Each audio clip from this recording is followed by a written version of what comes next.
고린도전서 15장 1절에서 8절까지 저와 여러분들이 한 절씩 교독합니다. 1절입니다. 형제들아, 내가 너희에게 전한 복음을 너희에게 알게 하노니 이는 너희가 받은 것이요 또 그 가운데 선 것이라. 내가 만일 내가 전한 그 말을 굳게 지키고 헛되이 믿지 아니하였으면 그로 말미암아 구원을 받으리라.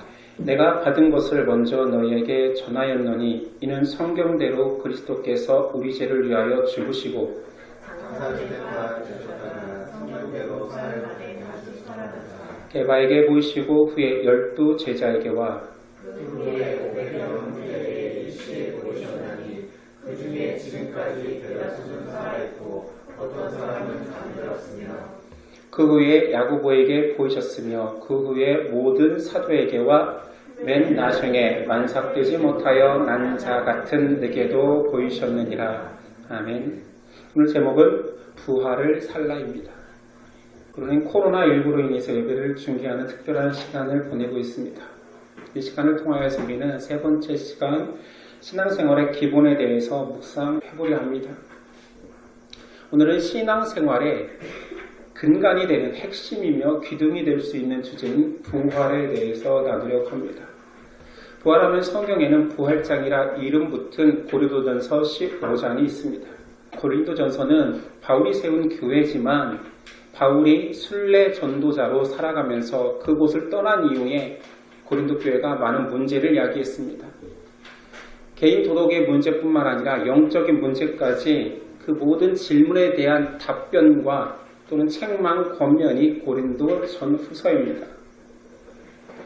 바울은 이 편지에서 조목조목 중요 현안에 대해서 답변한 후에 마지막 주제로 그리스도의 부활, 우리의 부활, 그 부활에 대해서 이야기합니다. 1절은 이렇습니다. 형제들아, 내가 너희에게 전한 복음을 너희에게 알게 하노니 이는 너희가 받은 것이요 또 그 가운데 선 것이라. 바울이 전한 복음은 그 핵심을 이야기하자면 그리스도의 십자가 그리고 그의 죽으시고 장사 지낸 바 되심 그리고 부활입니다. 그런데 고린도 교회에는 개인의 부활에 대해서는 의심하는 자들이 많았습니다. 고린도 교회에서 왜 개인의 부활을 의심했는지 성경에 써있지는 않으나 유추해보건대 고린도 교회는 헬라 문화권 속에 있습니다. 고린도라는 지역은요. 그래서 전통적으로 육체를 천시하고 영혼만 가치 있다라고 여기는 헬라 사상이 강하지요. 그래서 몸을 악의 근원으로 보고 마지막에 영혼만 하나님 나라에 들어갈 것이다. 왜냐하면 육체는 천하니까. 그래서 그들은 육체의 부활을 믿는 자들에게 끊임없이 질문해 왔던 것이죠. 어떻게 죽은 자가 부활한단 말이냐? 또는 부활한다면 어떻게 부활하겠느냐라고 질문해 왔습니다. 바울이 이 부활장에서 개인의 육체의 부활을 이야기하기 전에 단계별로 이야기합니다. 3단계를 거치죠. 너희의 부활을 얘기하기 전에 그리스도의 부활을 먼저 이야기하겠노라. 왜냐하면 그리스도의 부활이 너희 부활의 보증이 되기 때문이다. 그리스도께서 부활하셨기에 너희가 구원받을 수 있다. 2절, 너희가 만일 내가 전한 그 말을 굳게 지키고 헛되이 믿지 아니하면 그로 말미암아 구원을 받으리라. 자, 이 말을 잘 들어. 그래야 구원의 길이 있다 하면서 부활을 설명하는 것입니다. 그리스도의 부활 또한 두 가지의 핵심을 말하니 첫 번째는 성경대로 부활하셨다. 3절, 4절. 내가 받은 것을 먼저 너희에게 전하였노니 이는 성경대로 그리스도께서 우리 죄를 위하여 죽으시고 장사 지낸 바 되었다가 성경대로 사흘 만에 다시 살아나사. 예수님의 부활은 하나님의 약속, 하나님의 계획 가운데 이루어진 일입니다. 그래서 구약 성경 전체에서 메시아의 죽으심과 부활에 대해서 이야기합니다. 창세기 22장은 아브라함이 이삭을 바치는 사건인데 이삭을 대신하여서 어린 양을 준비하신 여호와 일의 하나님. 출애굽기 12장에서는 이스라엘의 죽음을 막는 6월절 어린 양의 피. 시편 22편에는 메시아 순환장이라고 하는데요. 이 내용 속에 이런 게 있습니다. 내 겉옷을 나누며 속옷을 제비 뽑나이다. 예수님의 십자가 지심을 그대로 묘사했죠. 고난받는 메시아를 구체적으로 예언한 선지자도 있습니다. 이사야입니다. 53장 5절이야. 그가 찔림은 우리의 허물 때문이요 그가 상함은 우리의 죄악 때문이라. 그가 징계를 받음으로 우리가 평화를 누리고 그가 채찍에 맞음으로 우리는 나음을 받았도다. 우린 다 양같아서 그릇 행하여 각기 제 길로 갔거늘 여호와께서는 우리 모두의 죄악을 그에게 담당시키셨도다. 또한 부활을 예언한 선지자도 있습니다. 호세아 6장 2절. 여호와께서 이틀 후에 우리를 살리시며 셋째 날에 우리를 일으키시느니. 우리는 사흘 만에 부활하셨다 할 때 숫자를 헤아려 보면 이틀 만입니다. 그렇죠? 그러니까 우리가 표현하는 그 말은 셋째 날인데 정확히 호세아에서 이틀 후에 살리시며 셋째 날 일으키시리니 정확히 예언되어 있습니다. 물론 더 많은 선지자들에 의해서 예수님의 순환과 예언이 예견되어 있고 예고되어 있지만 제가 일일이 거론하지는 않겠습니다. 오늘 바울이 말하는 성경대로는 그 성경은 구약이잖아. 신약이 있기 전이니까. 그 구약의 예언대로 오신 분이 그리스도이심을 증거하는 말씀이 신약에 있으니 요한복음 1장 46절. 빌립이 나다네엘을 찾아 이르되 모세가 율법에 기록하였고 여러 선지자가 기록한 그 일을 우리가 만났으니 요셉의 아들 나사렛 예수니라. 로마서 1장 2절이야. 이 복음은 하나님이 선지자들을 통하여 그의 아들에 관하여 성경에 미리 약속하신 것이라. 그의 아들에 관하여 말하면 육신으로는 다윗의 혈통으로 나셨고 성결의 영으로는 죽은 자 가운데서 부활하사 능력으로 하나님의 아들로 선포되었으니 곧 우리 주 예수 그리스도시라. 핵심은 이겁니다. 선지자들과 말씀, 구약 성경, 심지어 율법 속에 기록된 메시아가 예수 그리스도다. 그리고 그 메시아는 순환받을 것이다. 고난받을 것이다. 그리고 부활한다가 그대로 이루어졌다라는 거죠. 이게 첫 번째 예수 부활을 증거하는 것이요.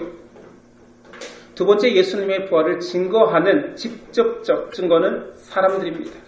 5절이 하죠. 게바에게 보이시고 후에 12제자에게와 그 후에 500의 형제에게 일시에 보이셨나니 그 중에 지금까지 대다수는 살아있고 어떤 사람은 잠들었으며 그 후에 야고보에게 보이셨으며 그 후에 모든 사도에게와 맨 나중에 만삭되지 못하여 난 자 같은 내게도 보이셨느니라.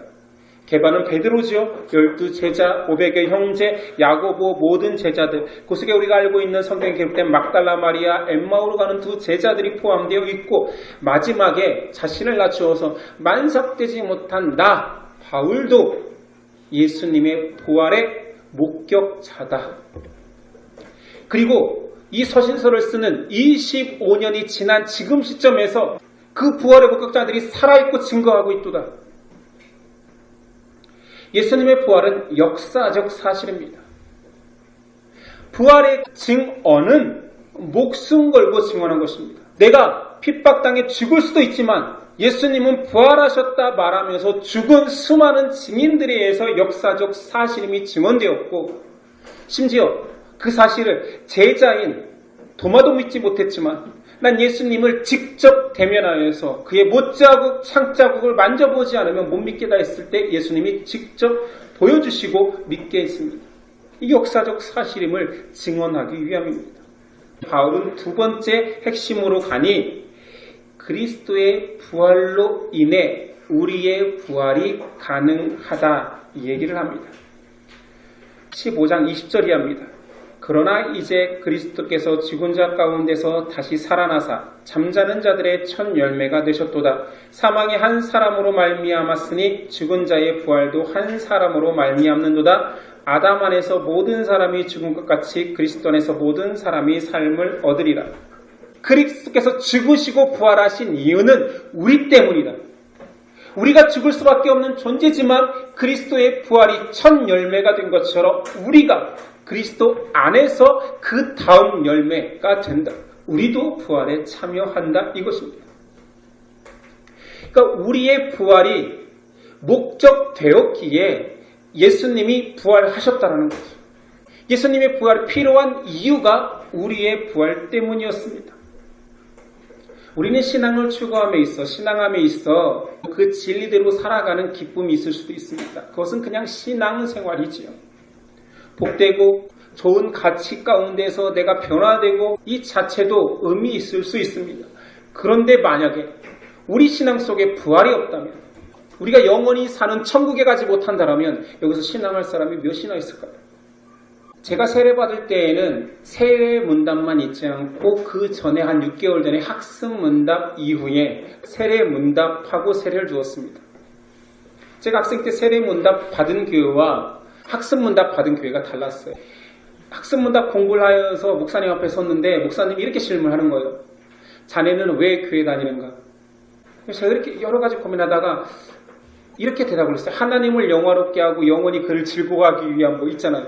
그 답변이 생각나서 그렇게 대답했더니 목사님이 뭐 이렇게 어렵게 얘기해? 그러면서 천국 가려고 교회 다니는 거 아니야? 예, 그렇죠. 다음부터는 그렇게 대답해요. 그리고 제가 친하게 지내던 같이 교회 다니는 친구가 교회를 안 다녀서 굉장히 멀었거든요. 첫 번째 다닌 교회가. 그래서 가까운 교회에 다니기 시작했습니다. 그 교회에 와서야 이제 세례 문답을 하는데 똑같은 질문을 목사님이 하는 거예요. 자네는 왜 교회 다니는가? 천국 가려고요. 그랬더니 그건 굉장히 유치한 대답인데 왜 세례 문답지에 있는 대로 외우거나 답변하지 않냐? 혼났습니다. 물론 세례는 받았죠. 부활을 믿습니다. 부활을 믿고 천국 백성이 되고 싶다라는 그 믿음은 결코 유치한 것이 아닙니다. 왜냐하면 바울이 부활이 없다면 믿음은 의미가 없다라고 기록하거든요. 15장 14절이야. 그리스도께서 만일 다시 살아나지 못하였으면 우리가 전파하는 것도 헛것이요 또 너희의 믿음도 헛것이며 또 우리가 하나님의 거짓 증인으로 발견되리니 우리가 하나님이 그리스도를 다시 살리셨다고 증언하였습니다. 만일 죽은 자가 다시 살아나는 일이 없으면 하나님이 그리스도를 다시 살리지 아니하였으리라. 만일 죽은 자가 다시 살아나는 일이 없으면 그리스도도 다시 살아나신 일이 없었을 터이요 그리스도께서 다시 살아나신 일이 없으면 너희의 믿음도 헛되고 너희가 여전히 죄 가운데 있을 것이요. 맞지요? 바울이 이야기하잖아요.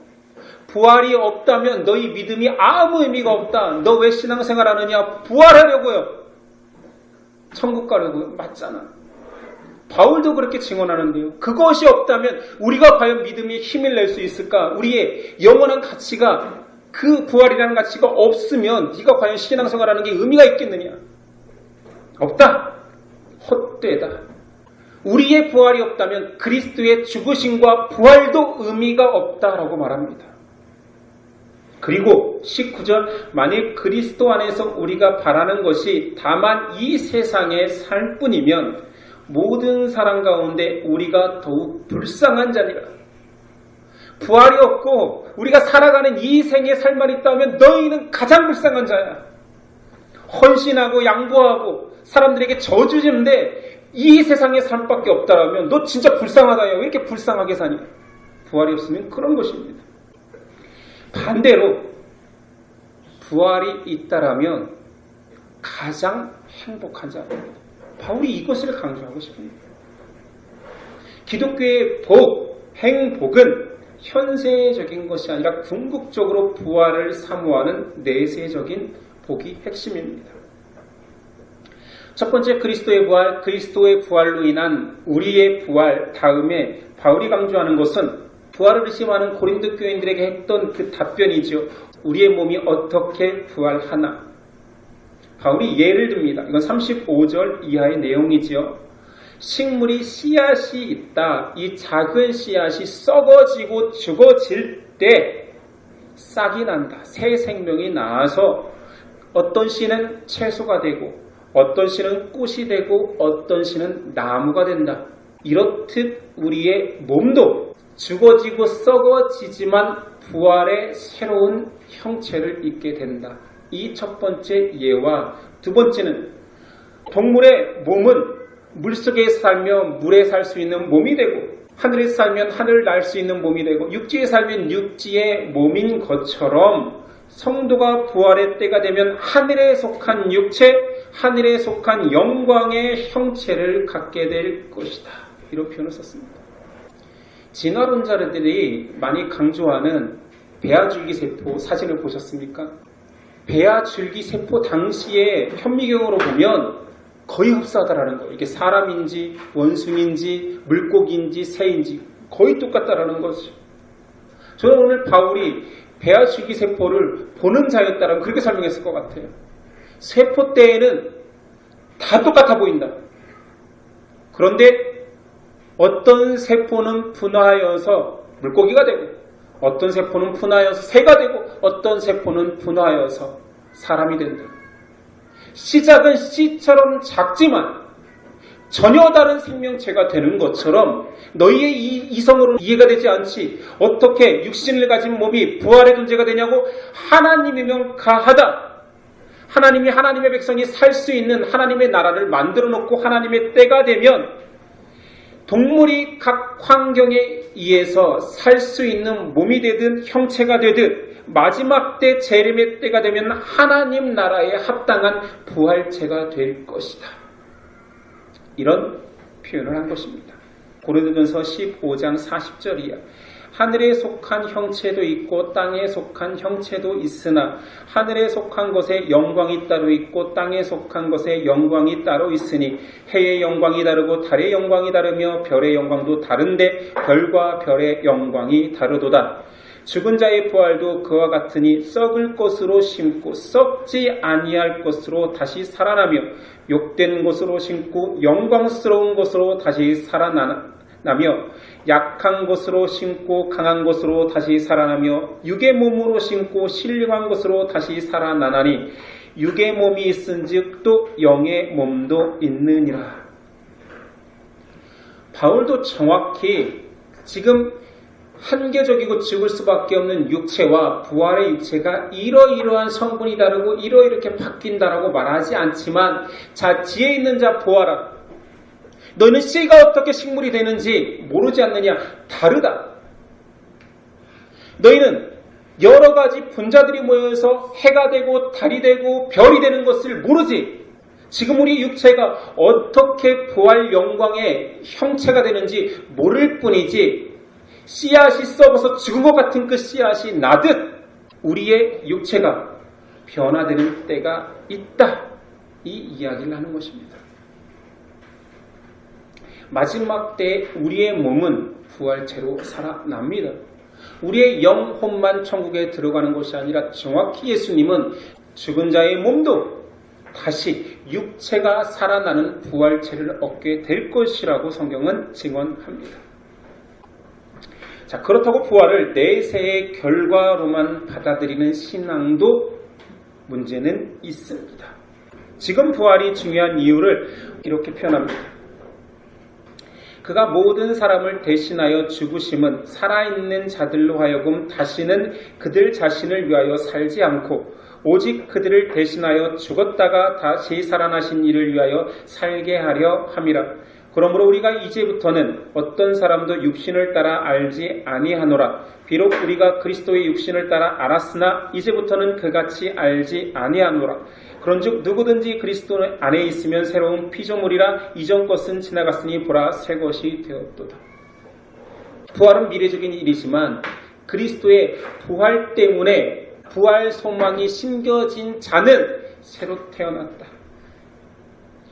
과거의 것으로 살지 않고 나를 대신하여 죽으시고 살아나신 예수 그리스도를 위하여 살게 된다 라고 말합니다. 우린 부활을 미래적 일이지만 현재적 소망으로 가지고 있는 이유를 그 부활을 주신 그리스도를 닮기 위해서입니다.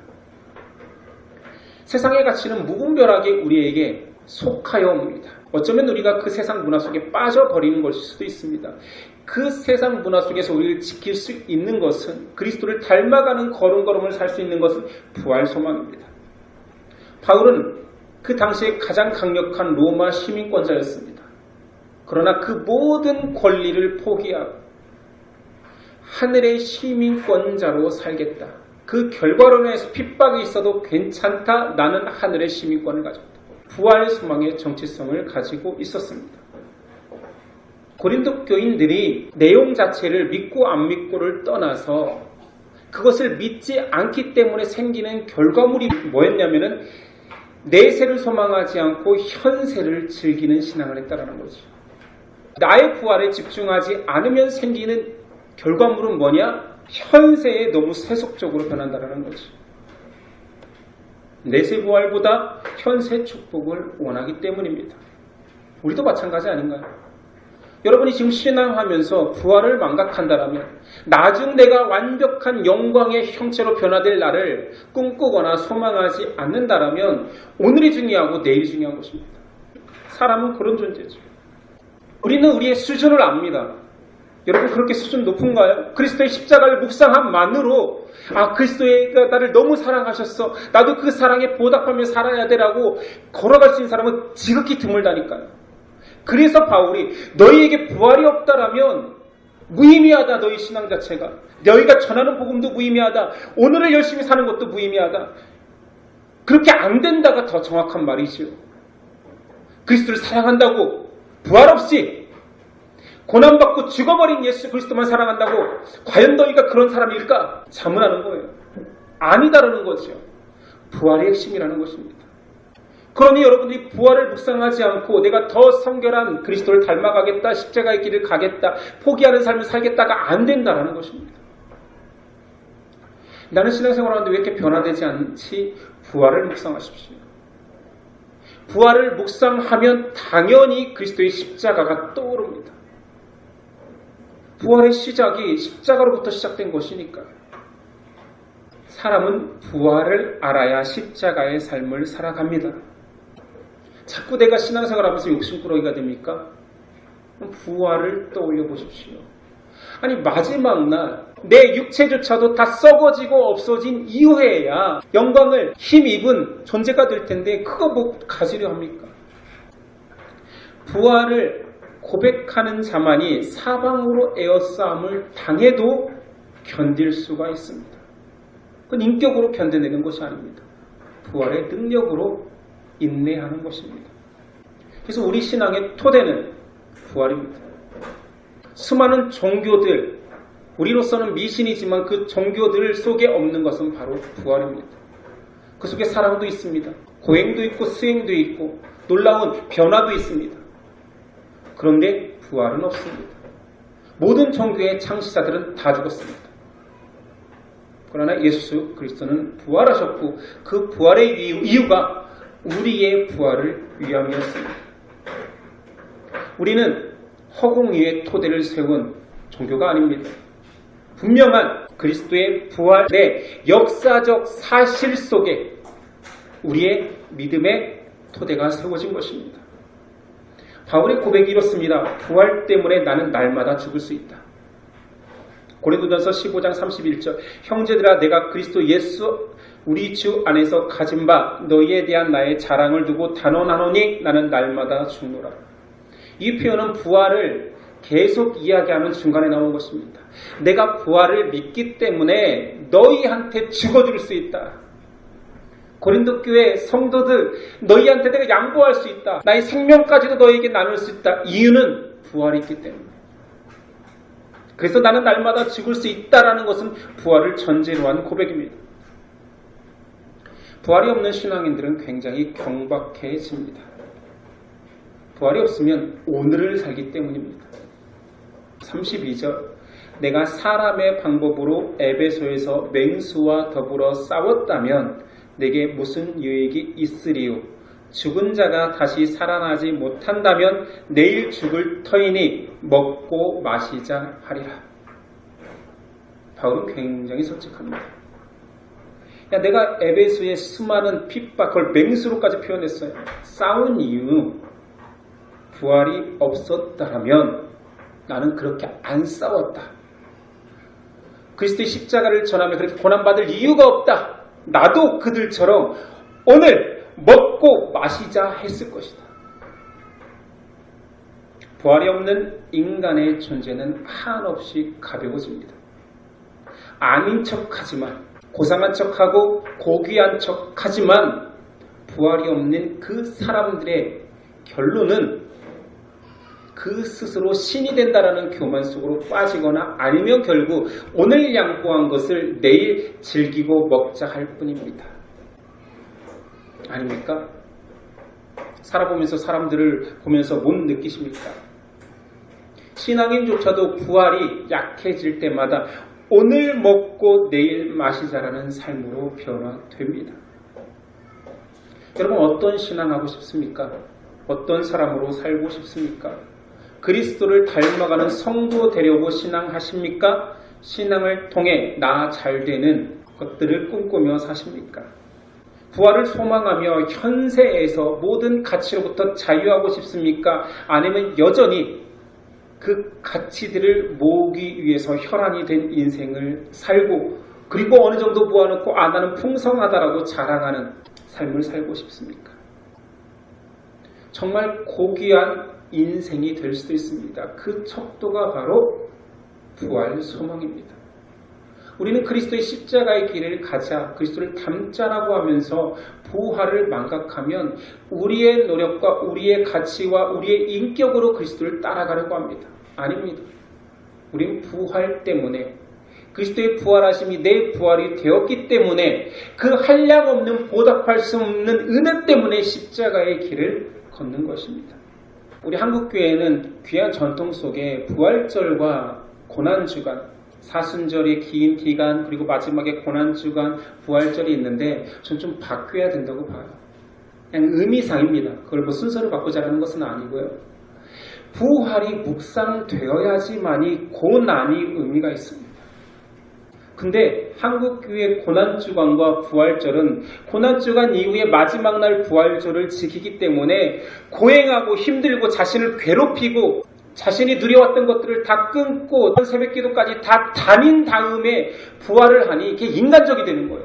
기독교 신앙은 부활 때문에 고난도 기꺼이 감수하는 기쁨이 되는 거거든요. 아 힘들었다, 배고팠다, 금식했다, 아 이제 부활절이니 기쁘다. 이것이 아닙니다. 반대가 돼야 되는 거예요. 부활을 묵상하니 기꺼이 작은 고난이든 큰 고난이든 한번 걸어갈 수 있겠구나. 그 에너지는 부활 때문이지. 부활 때문이지. 부활신앙 때문에 내가 고난주간이 되었던 힘든 일을 당하건 능히 할 수 있다. 이 고백이 나오는 것입니다. 이 전후가 바뀌어야 되는 거죠. 부활신앙이 있을 때야지만이 사실은 사람은 경건해질 수 있습니다. 바울의 고백은 이렇습니다. 34절 깨어 의를 행하고 죄를 짓지 말라. 하나님을 알지 못하는 자가 있기로 내가 너희를 부끄럽게 하기 위하여 말하노라.